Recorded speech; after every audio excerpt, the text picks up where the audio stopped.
플랫폼 형태의 서비스가 회사가 뭐냐면 어떤 중소기업이 연구개발이나 부품 조달에 필요한 어떤 회사를 연결시켜 주는 거죠. 자, 이 회사, 이 회사. 그래서 그게 이제 만들어지는 제품이 만들어지는 연구가 되는 부분에서 지장이 없도록 만들어 주는 거죠. 결국은 거기서 공급업체한테 뭡니까 이제 필요한 사람을 그러니까 이거죠. 인력이죠.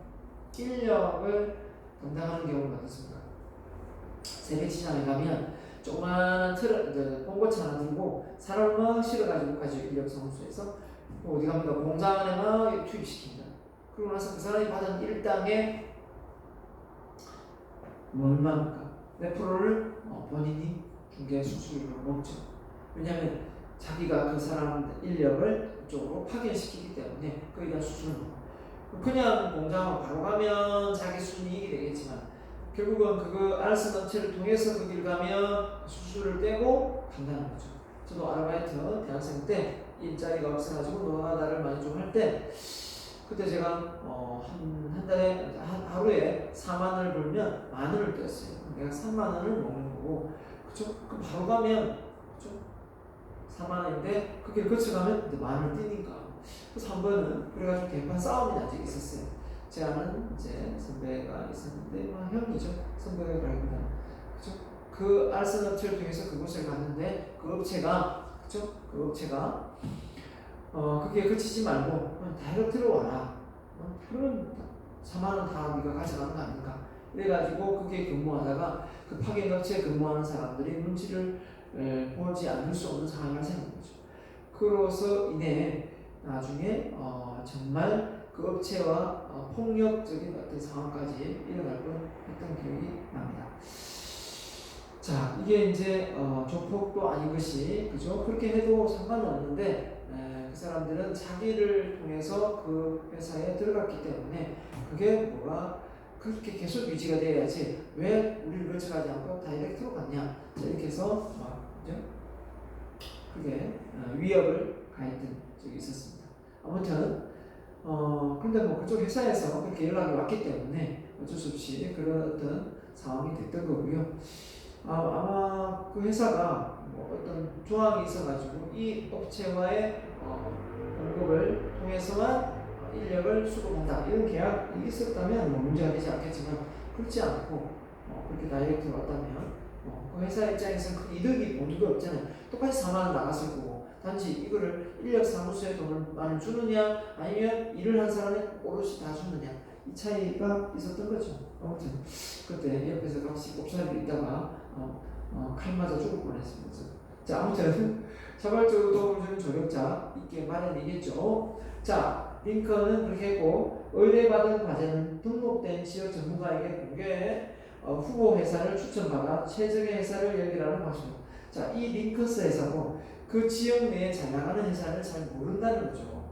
그럴 때 어떻게 했냐면 그 지역 내에 있는 전문가, 예를 들면 중소기업, 정통한 지자체, 공공기관, 교육기관, 지역 기업 집단, NGO에 근무하는 사람들을 이용해가지고 이 사람들이 그 분야를 잘 알고 있지 않겠습니까? 그럼 그 사람들을 추천을 해줄 거거든요. 그럼 그 추천을 해주는 사람을 리스트를 뽑아가지고 그곳에서 이제 소개를 해주는 그런 상황이 된 거죠. 결국은 이 단체나 기관들을 통해서 어떻게 보면 혜택을 보고 이미 한번 걸러내고 다시 그 속에서 이제 괜찮은 기업을 소개했던 거죠. 그랬더니 정말 좋아할 수밖에 없지 않겠습니까? 그런 부분에서 수고료를 받았던 거죠. 자, 중개거래상이 되는 거죠. 마찬가지죠. 그게 바로 이제 대표적인 게 부동산 공인중개사죠. 소비자는 정말 싸게 살려고 할 거고 또 팔려고 하는 또 공급자, 팔려고 하는 소비자도 역시 비싸게 팔려고 할 겁니다. 그 중간을 잘 조율해서 어떻게 됩니까?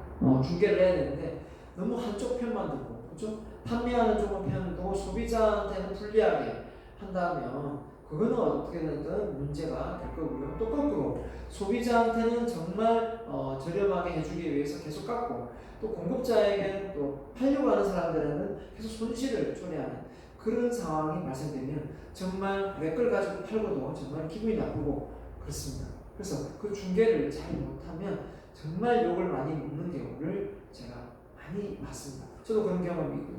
자, 그래서 이 중개 역할을 하는 것이 어떻게 보면 양쪽 다 욕을 먹을 수 있고 양쪽 다 칭찬을 받을 수 있고 어느 한쪽만 칭찬을 받고 어느 한쪽은 욕을 받을 수 있는, 욕을 먹을 수 있는 그런 어떤 직업이다라는 걸 저는 알게 됐습니다. 결국 우리가 외부에서 보는 것과 실제 그 일을 하는 그 당사자, 그 중간다리 역할을 하는 공인중개사는 결코 쉬운 건 아니다라는 생각이 들었습니다.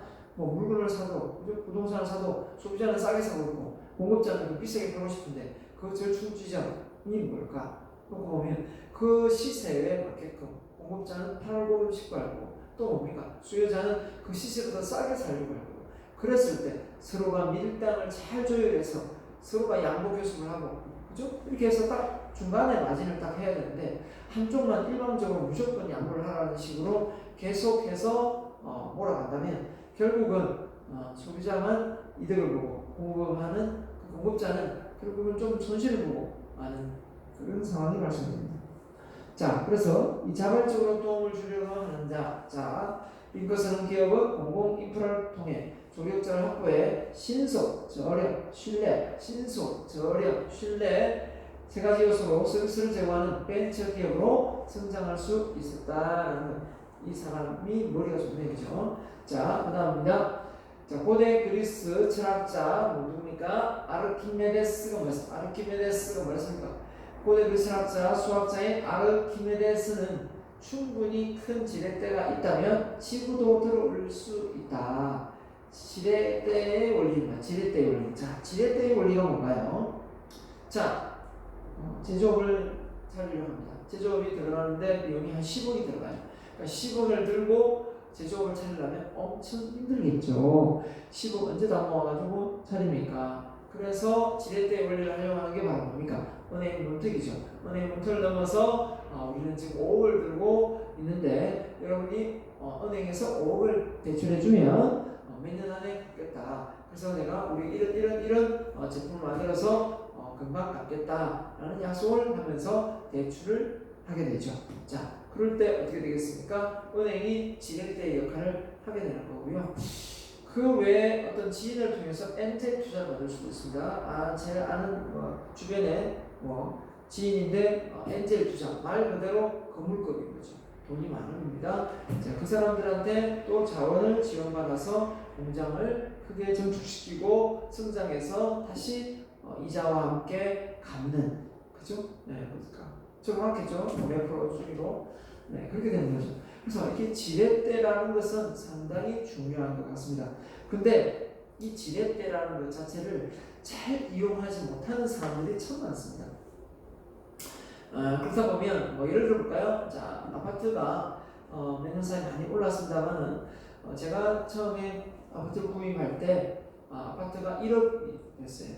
자, 내가 월급을 받아가지고 1억을 모으려면 최소 한 빨라야 5년, 늦어도 10년은 걸리겠더라고요. 자, 근데 호주머니의 돈은 별로 없었어요.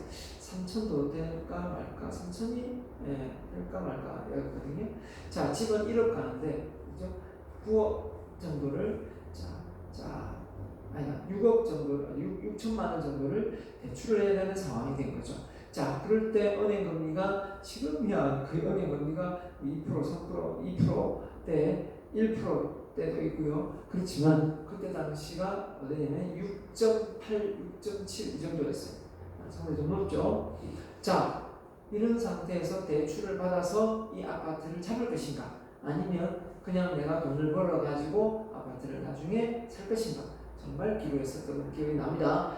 그럴 때 은행을 들려서 대출을 받고 그걸 잡았죠. 네, 잡았더니 아이고 얼마나 다를까, 아파트가 3배가 뛰더라고요. 자, 그래서 중요한 그런 어떤 사례가 부자들은 엄청 많다는 거예요. 부자들은 그게 엄청 많아요.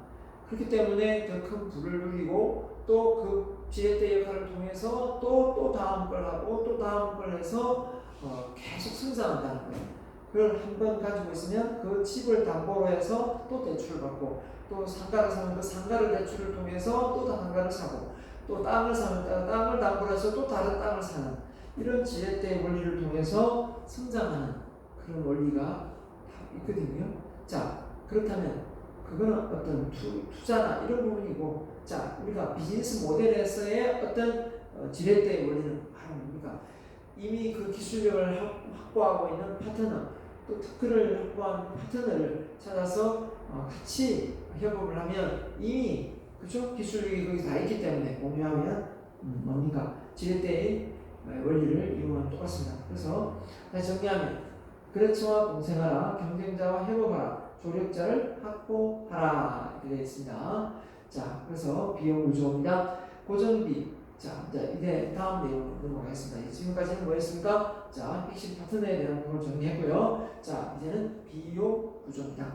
8번째, 비용 구조. 자, 돈이 어떻게 들어가는가? 자, 비용은 고정비와 변동비, 비용 절감을 의미한다, 이렇게 했는데요. 자, 비용을 줄이면서 더 많은 부가가치를 만들어내야 되는데, 비용이 너무 많이 들어가는데 부가가치가 작다면 결국 손실을 초래하겠죠. 자, 어떤 비용이 드는가? 자, 가장 중요한 비용은 무엇인가? 핵심 자원에서 찾을 수 있겠죠. 자, 어떤 핵심 자원에 가장 많은 비용이 드는가? 또 핵심 활동에서 들겠죠. 핵심 활동에는 가장 많이 드는 비용이 드는가? 어떤 비용이 많이 드는가? 자, 이런 부분을 생각하면서 비용을 생각해 봐야 되겠습니다. 자, 그래서 고정비가 있고 변동비가 있다. 앞서 얘기했습니다. 고정비는 보통 매월 고정적으로 그냥 쭉 주기적으로 가는 부분이 되겠죠. 정규 직원의 인건비. 인건비가 바뀔 때도 있지만 1년 단위로 바뀌지, 그게 뭐 달로 바뀌지는 않잖아요. 그죠? 자, 임차료, 감가상각비, 이자, 보험료, 수도관열비, 기본요금, 통신비, 기본요금, 그죠? 로얄티, 가맹비, 이런 부분에 대해서는 어떻게 보면 그죠? 일률적으로 딱 정해진 금액이 딱 비용으로 계속 빠져나가게 되는 겁니다. 자, 그 변동비는 이제 식재료비, 기본 재료가 되겠죠. 자, 뭐 기름값, 이거 많이 타면 많이 빠지겠죠. 자, 그래서 아르바이트 인건비, 아르바이트가 딱 뭐 몇 시부터 몇 시 딱이 정해져 있다면 상관이 없겠지만, 그 아르바이트가 오늘 좀 일이 많아서 좀 더 했다, 더 추가로 줘야 되고, 또 그죠? 손님이 너무 없어 일찍 보냈다, 그러면 또 감소할 것이고, 이렇게 될 수도 있겠죠. 수선비, 이게 수선이라는 게 기계 수선일 수도 있고 여러 가지 수선이 있을 수 있는데, 중요한 건 이게 뭐 언제 어느 시에 고장이 나서 그죠? 비용이 지출될지 잘 모르는 거죠. 자, 수도, 연료비, 소모품비, 통신비, 운송비, 외주 가공비, 외부에 이렇게 했을 때, 의뢰했을 때, 신용카드 수수료, 광고 선전비 등 뭐 일정하게 광고를 얼마에 런칭해서 할 수도 있겠지만, 그래도 광고를 계속 하는 건 아니니까 변동비에 속한다라고 볼 수 있겠죠. 자, 그래서 우리가 이 변동비하고 고정비 사이에 어떻게 보면 가장 이 뭡니까? 이 수익 일치되는 이 여기가 바로 손익분기점이 되겠네요. 그렇죠? 아무튼 우리가 고정비가 있고 변동비가 있는데, 결국은 이 변동비는 매출액에 따라서 점점 가치 증가하는 그런 상황이 형성됩니다. 자, 그래서 고객에게 중요한 가치를 창출하는 것에 집중하고, 자, 상대적으로 덜 중요한 가치는 제거해서 비용을 줄인다라는 거죠. 비용을 줄인다. 그래서 저비용 혁신을 통해 획기적으로 비용을 절감해보자. 그 다음 세 번째, 두 개가 나오네요. 자, 두 개가 있네요. 고객에게 중요한 가치를 창출하는 것 중에 집중하고, 상대적으로 덜 중요한 가치는 제거한다. 얘가 네덜란드의 시티즌. 네덜란드의 시티즌이 바로 뭐냐면 호텔인데요. 자, 2008년도에 암스테르담에서 첫 호텔을 오픈한 네덜란드의 시티즌은 모바일 세대를 단기소로 해서 부티크 호텔을 체인을 합니다. 호텔 체인하는데 무인기기에서 카드기를 뽑도록 함으로써 고객의 대기시간 줄이고 직원의 인건비도 줄이게 된다. 그 현장 입구에 돈을 받고 이렇게 들어가는 것이 아니라 아예 무인기로 받아버리고 현금으로 온라인으로 결제를 해버린다는 거죠. 레스토랑이나 스파 같은 이런 그 고급 시설을 갖추면 얼마나 또 비용이 많이 들어가겠습니까? 고비용 시설을 배제하고 24시간 음료수, 그 다음에 편리한 샤워 부스를 만들어서 고객이 더 편리하게끔 오히려 유대를 하는 겁니다.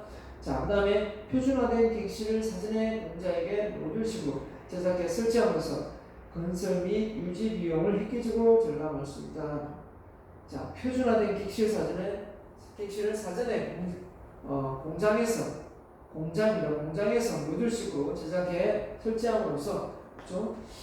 자, 건설의 유지를 하는 획기적인 절감. 그러니까 이미 표준화된 시설을 딱딱 어떤 사이즈, 어떤 식으로 딱 만들어서 세팅이 되는 거죠. 자, 그 시티젠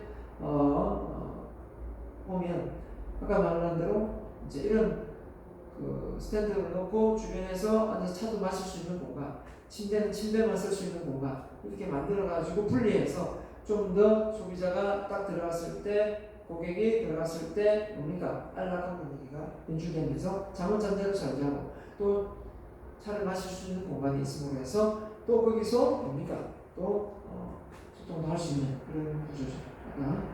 자, 그 다음에 비용 구조. 저비용을 통해 획기적인 비용을 절감하라. 인도 타타 그룹입니다. 인도. 자, 인도의 1868년에 설립된 타타 그룹은 타타는 자동차 2008년에 $2,000 정도의 자동차인 타타 나노를 출시했다. 그렇습니다. 타타 화학은 2009년에 왕겨를 이용한 정수기 스와치를 21달에 출시했다. 저렴하네요. 매년 200만 명이 수인 성질병으로 사망하는 문제 해결에 기여를 했다. 저렴하니까요. 많이 기부할 수 있겠네요. 타타 하우징은 2012년 코코넛 열매에 추출한 석유로 제작한 코코넛 소저가 주택인 나노하우스를 개발하여 저소득층에게 내 집 마련의 기회도 주었다. 오, 잠깐만 많이 했네요. 자, 그래서 인도의 타타 그룹은 CEO입니다. 2018년 철강, 자동차, 금융, 유통, 호텔, 아이스 등 120개 계열사에서 $1,000억 이상의 매출을 올리며 인도는 물론 전 세계의 사랑과 존경을 받는 글로벌 기업으로 성장하게 됩니다. 자, 그래서 두 번째는 시랜드입니다. 자, 시랜드의 1956년 세계 최초의 컨테이너 시스템을 개발한 것으로 유명합니다. 세계 최초입니다. 최초로 컨테이너 시스템을 개발합니다. 자, 해상 운송에서 하역, 육상 운송까지 이어지는 물류 시스템, 시간에 이 비용을 획기적으로 결정하면서 금고의 글로벌 물류 생태를 핵심적으로 제공합니다. 자, 그래서 트럭 기사로 출발해 트럭 이거 타네요. 트럭 기사로 출발해 화물 운송 회사를 운영하던 만큼 맥리인데 이 사람 맥리는 이 시스템을 창안한 사람이다. 그렇죠? 해상, 하역, 육상까지 이 모든 것을 딱 시스템화 시켜가지고 해상에서 또 다시 하역하는데 시간을 걸리고 하역에서 육상을 또 운송을 또 시간이 걸리면 안 되겠죠. 딱딱딱 체계적으로 맞게끔 시스템화 시켜놓으면 크게 성공할 수 있습니다. 그죠? 빠르게 되죠. 시간이 걸리니까. 자, 그래서 이 거래 비용은 꼭 기업으로서는 마이너스이기 때문에 이 거래 비용을 어떻게든 줄일 수 있어야 된다라고 이야기를 했습니다. 자, 그렇죠? 거래 비용을 줄여야 된다. 자, 그래서 수익 구조. 이제 수익 구조로 한번 넘어가겠습니다. 구장. 수익 구장이 아니고 구입니다. 마지막이 되겠죠.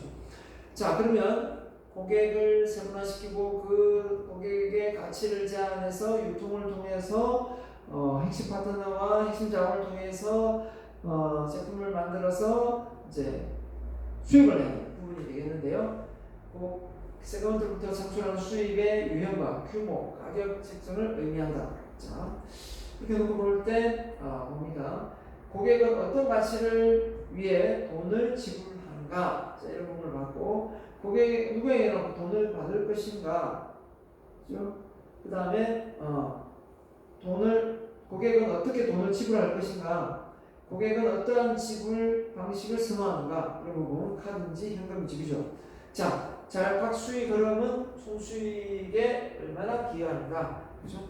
돈이 일시적으로 한 번에 들어올 수도 있고 조금씩 계속해서 쭉 들어올 수도 있는 부분이 있겠죠. 자, 그런 부분에 얘가 나오고 우리 업계에서 수익성이 가장 좋은 기대되는 수익성이 가장 좋은 기대는 어디인가? 그죠? 업계에서 수익성이 가장 잘 나는 곳, 수익성이 가장 좋은 기대는 어디인가? 자, 수익성과 관련돼서 새로운 기술과 스카이프를 예를 들었습니다. 자, 스카이프는 최근에 들어왔을 거고 새로운 기술은 아마 여러분이 들어보지 못했을 겁니다. 일찍 많이 있기 때문에. 자, 1990년 먼저 하겠습니다. 1999년에 새로운 기술은 우리나라 최초로 P2 퍼스널 컴퓨터죠. 퍼스널 방식으로 인터넷 전화인 다이얼 패드를 개발했습니다. 대단하죠. 2000년대 우리나라의 인터넷망을 활용해 무료로 전화를 쓸 수 있다고 합니다. 인터넷 소통 활용. 그러다가 초기 다이얼 패드만 팔고 무료 서비스 코스닥에 상대주로 등록했다. 초기 다이얼 패드만 팔고 무료 서비스 코스닥에 현대적으로 등록했다. 2001년 매월 30만 분만 무료 통화를 했고 전화는 하지 않았다. 맞죠? 자, 전화를 하지 않았습니다. 자, 그렇게 볼 때 2003년 미국의 스카이프는 인터넷만 이용해 통화는 무료 제공하고 일반 전화나 휴대폰 연결은 전화는 유료. 그죠? 제공하는 프리미엄 방식의 수익 모델을 선호했다. 자, 어느 회사는 망하고 있고 어느 회사는 건재하고 있고 잘 되고 있습니다. 자, 2013년 7억 명의 인사 쪽을 뭡니까? 이용자들 확보하고 2014년에 국가전자 통화의 40%를 차지하는 세계 최대 인터넷 전화 회사로 성장했습니다. 좀 성장하게 됐습니다. 자, 그래서 일회성 수익성이 아니라 지속적인 수익. 자, 어도비입니다. 어도비. 자, 미국의 어도비는 자, 이 1982년에 설립된 미국 어도비는 PDF 맞죠? 보통 많이 봤습니다. 더불어 포토샵, 일러스트레이터 등 각 시각 예술 소프트웨어, 그죠? 시각 예술 소프트웨어 분야에서 독보적인 위치를 차지한 글로벌 기업이 되었습니다. 자, 시장 점유율 90% 이상입니다. 불구하고 높은 가격으로 인한 사용자 제한과 불법 복제로 만연 등의 문제가 되었습니다. 그럼 이제 그 프로그램 자체가 너무 비싸니까 소비자가 100만 원씩 주고 살 수가 없는 상황이 되니까 이 불법 복제가 성행하는 거죠. 그래서 제안한 게 12년부터 소프트웨어 판매 중단하고 아예 클라우드 기반의 온라인 서비스를 개발합니다. 클라우드 기반의 온라인 서비스. 자, 그러면서 포토샵 하나 판매 100만 원이지만 매달 1만 원 정도로 수익 구조가 되는 그런 경험을 하게 되는 거죠. 자, 어도비입니다. 자, 그래서 2015년 클라우드 서비스 가입자 600만 명을 넘어서고 주가도 3년간 130%가 상승했다고 합니다. 어마무시한 상승이죠. 자, 이게 바로 어도비입니다. 자, 그럼 만약에 어도비가 그렇게 하지 않고 계속해서 뭡니까? 프로그램을 팔았다면 그 복제가 많이 일어났을 거고, 그죠? 네, 판매는 안 됐을 겁니다. 2016년 매출이 59억 달러를 증가하고 클라우드 기반의 구독 서비스의 80% 비중을 차지하면서 성장의 지속성을 하고 있다.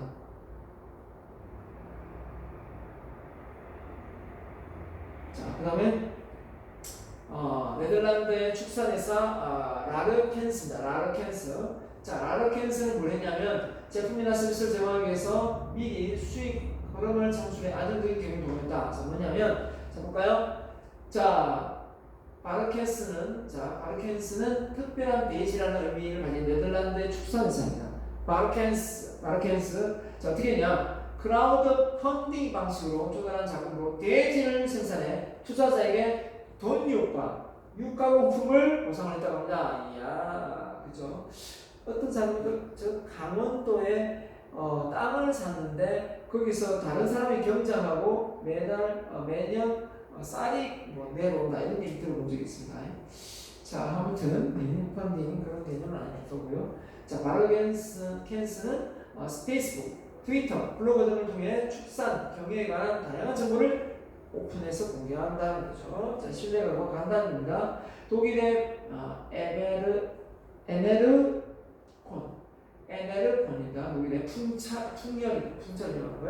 자, 제품의 서비스에 자신 있다면 고객의 성과에 따라 수익을 내라. 그러니까 지금 당장 수익을 내지 말고 그 기계값만 하고 그 돈의 어떤 부분에서 전력이 공급됐을 때 그때 받아라. 그 얼마만큼의 수익을 내는지 보고. 자, 그래서 1984년에 설립된 에네르콘, 기어리스 타입, 블렌드 타입 등의 풍력 기술, 그죠? 풍력 에너지 분야의 글로벌 특허를 40개나 선택하고 있는 기술 선도회사입니다. 풍력 에너지 분야의 특허 몇 개요? 40%. 특허 40%고 대단한데요. 기술 선도 시합은 유지 보수가 저렴하고 발견하면 효율적인 통을 하지만 초기 투자 비용이 많이 들어간다. 자, 이건 상식으로 알 필요가 있는 거고요. 자, 독일의 에네르콘이 이제 지금 풍력에 관련된 장비를 배로 좀 심는 과정인 겁니다. 에네르콘 파트너 개념이라는 의미는 EPK 프로그램을 개발합니다. EPK 말 그대로 정기점검부터 보수 유지까지 포함하여 포괄적인 서비스를 개발되고 1년 차부터 12년 동안 97%의 가동률을 보장하며 서비스 가격은 풍력 유도시설 가동해서 고객의 수요에 미래하게 된다. 자, 그래서 고객의 단순 구매보다는 EPK 계약을 체결하고, 그죠? 그 다음에 14년에 독일과 유럽에서 1위 글로벌 기업으로 해서 5위로 성장합니다. 유럽에서는 2위, 글로벌 시장에서 5위로. 뭐가요? 독일의 에네르콘 분자. 자, 그 다음에 수익 구조. 그래서 돈을 보여달라. 쇼미더 머니. 자, 결국 수익을 창출하는 구조. 전망이 명확하게 보여야 한다는 뜻이다. 그렇죠? 돈도 누울 줄 알고 다니는데 돈도 없는데 어떻게 합니까? 자, 수익 흐름은 가치를 창출하고 전달하는 활동을 통해 기업은 이윤을 창출함으로써 비즈니스 모델을 완성하는 것이다. 당연하겠죠? 자, 그래서 수익을 들어오면 그걸 통해서 흐름을 통해서 비즈니스 모델이 탄생하는 겁니다. 자, 그래서 일시적이고 단기적인 수익 구조보다는 단기적인 수익 구조보다는 뭐가 좋다고요? 자, 지속적인 수익 구조. 바로 장기적인 방향. 그죠? 그래. 그 사전적 수익 구조. 크라우드 펀딩입니다. 돈을 미리 받으니까 사전적, 그죠? 사후적 고객과의 수익 중에 수익을 내니까 사후적 성과. 그죠? 아까 일본 링커스가 해당되겠네. 링커스 맞습니까? 링커스 맞습니까? 자, 링커스 맞아요? 자, 그렇죠. 풍력 맞죠? 일본이 아니고 독일의 링커스가 아니에요. 에네르콘이 사후에 받으니까 좀 끝나고 나니까 링커스는 그게 아닙니다. 링커스는 그게 아니네요. 자, 돈을 보여달라. 자, 그래서 수익을 한다는 겁니다. 됐고요. 자, 그 다음에 했고요. 자, 수익 구조, 그 다음 내용입니다. 동해 흐름. 두 번째, 네덜란드의 KLM 항공사입니다. 자, 이 항공사가 어떤 일을 했냐면 세계 최초로 항공 네덜란드인데요. KLM 운영하는 가격 측정을 했는데 2013년도에 업그레이드 유셀프라는 프로그램을 했어요. 이게 뭐냐면 이코노미를 타고 가다가 만약에 비즈니스성의 공석이 생기면 어느 정도의 금액을 주고라도 그 속에서 비즈니스성 자리를 옮기겠습니까 하면서 뭘 합니까? 경매를 해요. 그래가지고 낙찰되면 저기 가서 잘 수 있는 거고 그 속에서 편안한 어떤 서비스를 받을 수 있는 거고 만에 하나 안 되면 어떻게 됩니까? 그 돈을 투자했던 돈은 다 돌려준다고 합니다. 자, 이런 게 있고요. 그 다음에 가격은 경제학적으로 재화의 가치를 화폐 단위로 표시한 것을 합니다. 그죠? 경제학적으로 재화의 가치를 화폐 단위로 표시한 거 맞죠? 자, 그래서 비즈니스에서는 고객의 효용에 부과된 가치로 정의한다. 고객의 효용 가치가 높을 때 가격을 높아야 된다.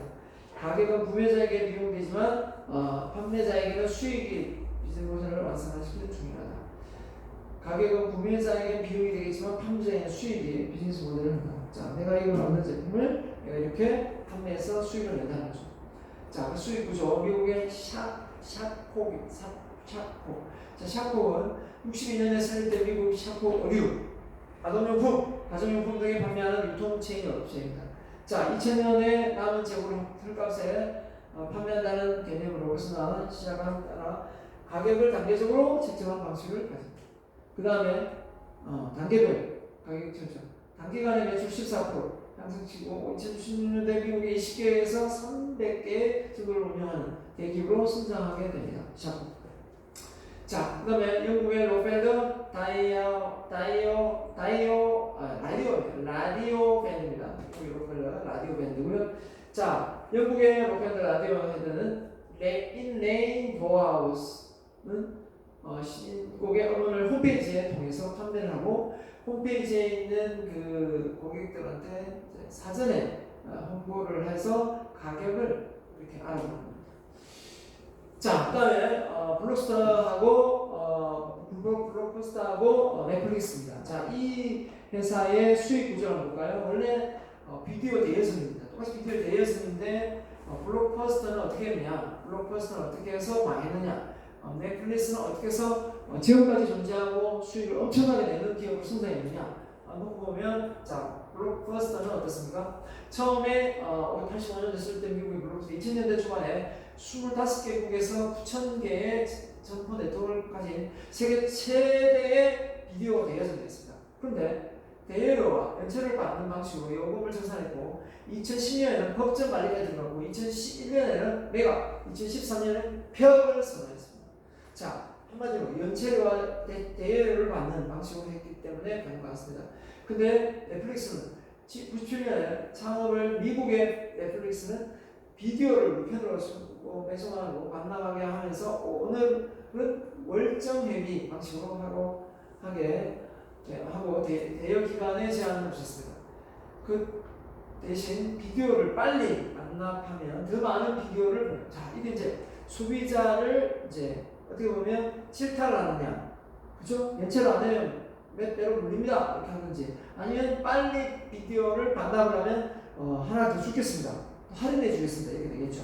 자, 그래서 이렇게 고객 지향적인 가격 방식으로 세계 최대의 비디오 대여 및 스트리밍 회사로 성장할 수 있다.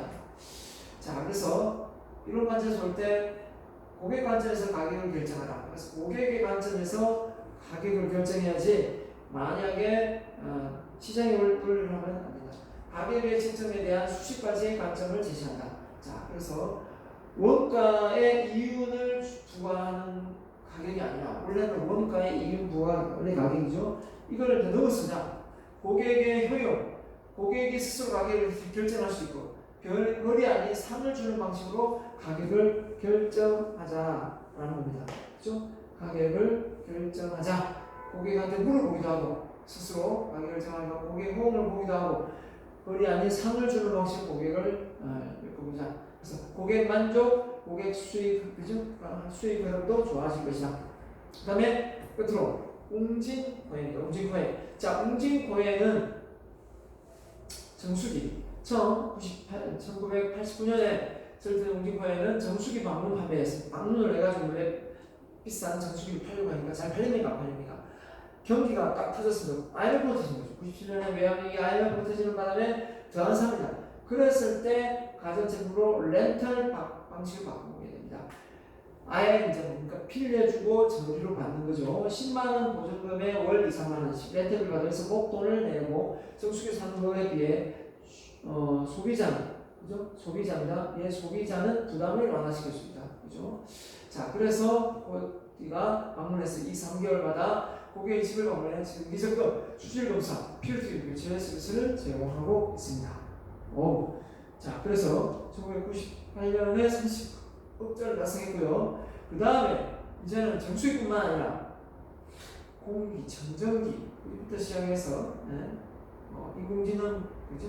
AI 기능하는 스피커까지 2009년에 외환카드와 협력해서 포인트로 렌탈을 대시면 2만 원밖에 안 되니까, 그죠? 페이프리 카드를 해서 4인초가 애매했던 포인트 대신 무료로 렌탈을 해줄 수 있는 상황이 발생되니까 소비자 인기가 엄청 많아가지고 6만 명 이상 카드를 발급했다고 합니다. 자, 그래서 웅진코에 자, 이제는 침대까지 대여를 해주고 있습니다. 즉 사후관리, 렌탈관리, 사정관리 선언하고 다시 무형으로 비즈니스 모델을 전시한다. 자, 그리고 비대, 연수기, 공청정기, 의료청정기, 매트릭스까지 이제 품목을 확대했고 18